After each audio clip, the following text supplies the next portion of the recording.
This will be the first of a two-part series to demonstrate or teach the align command to get the red 48-inch 2x4 to move, spin, and rotate, if you will, so it's oriented as we want the final leg of the sawhorse to be. That is, after we create, attach, and release the three yellow bungee cords, strong, medium, and weak, bungee cord 1, 2, and 3, the red 2x4 will spin and rotate, and we'll get the 2x4 to position like this for the first of the four legs. Moving back to the first position, again, we'll attach bungee cord number 1 to this point down here. Let me change the visual style so you can see the yellow bungee cord is first connected to this corner.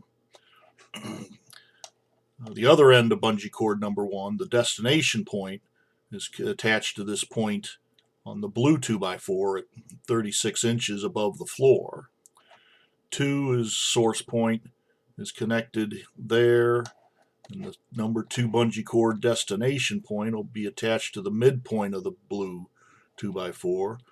The third bungee cord source point will attach to the midpoint of this sharp bottom edge of the 2x4 and connect to this sharp end point on the green 2x4, being the destination point of bungee cord number 3.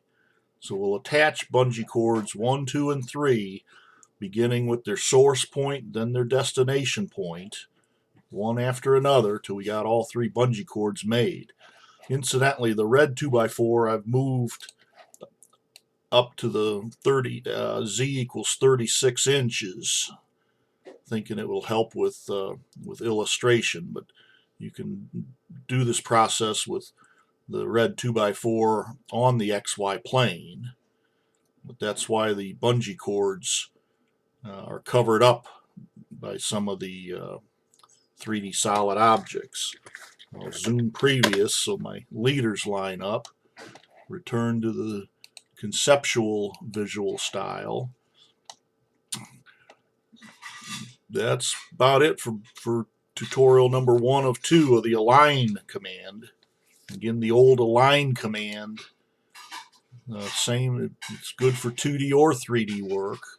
I do not recommend the 3D align command. By the way, I'm on the 3D modeling workspace. So again, on the 3D modeling workspace, the align command is on the drop down of the modify panel. Take a look at the second of the 2 videos.